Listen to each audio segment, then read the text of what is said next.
Shalom. Hari ini kita akan renungkan kitab Yakobus pasal 2. Teksnya ayat 14 sampai 26 dan sudah dibagi dua paragraf. Paragraf yang pertama ayat 14 sampai 19. Iman tanpa perbuatan adalah mati. Paragraf yang kedua ayat 20 sampai 26. Abraham dan Lahab dibenarkan karena perbuatan-perbuatannya. Kesimpulannya, menurut Yakobus, iman yang tidak disertai perbuatan itu tidak berguna. Dia berkata bahwa apabila seorang tidak mempunyai pakaian dan kekurangan makanan sehari-hari, meminta tolong. Kalau seorang hanya berkata, selamat jalan, kenakanlah kain panas, dan makanlah sampai kenyang, imannya tanpa perbuatannya adalah mati. Iman itu bukan hanya percaya satu Allah saja. Sebab setan juga sudah tahu dan percaya Allah dan gemetar. Melainkan Abraham dan Rahab dibenarkan karena perbuatan-perbuatannya. Ajaran tentang Allahnya hanya ada satu Allah saja. Tetapi setan-setan pun juga percaya itu dan gemetar. Sehingga tidak cukup hanya percaya sajanya. Kita harus melihatkan iman kita dalam perbuatannya. Kedua, Allah memperhitungkan hal yang Abraham percaya kepadanya, itu kepadanya sebagai kebenaran. Karena itu Abraham disebut sahabat Allah. Bukan hanya percaya sajanya, dia sudah melihatkan ketaatan. Ajaran tentang manusianya, pertama, tidak berguna iman yang tidak mempunyai perbuatan.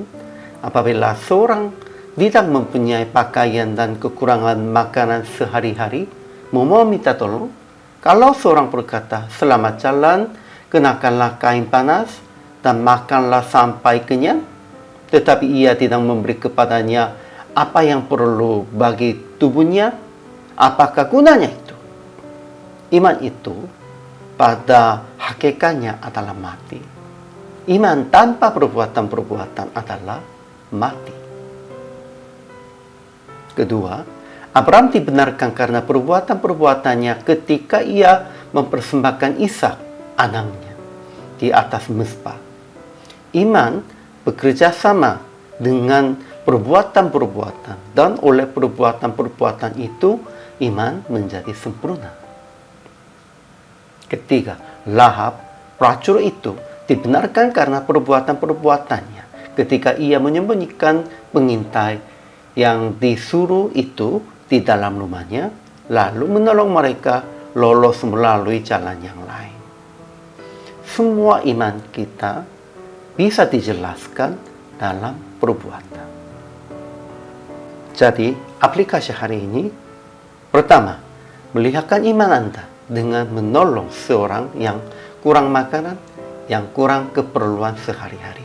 Kita harus menolong mereka secukupnya kemampuan. Kedua, usaha akan melaksanakan kehendak Tuhan dengan melakukan sesuai dengan rancangannya. Kita harus taat dan melihatkan iman kita dengan itu. Akhirnya praktik hari ini, kunjungilah salah satu sesama Anda yang kurang makanan, yang kurang keperluan sehari-harinya. Itu kalau Tuhan bebani kepada Anda, janganlah menolak, langsung kunjungilah hari ini. Dan menolong mereka dalam belas kasihan dengan kemampuan Anda secukupnya. Bukan di luar kemampuan, tetapi di dalam kemampuan Anda harus menolong secukupnya. Inilah kehidupan orang percaya, inilah perintah Tuhan. Hari ini juga, selama melayani, Tuhan Yesus memberkati.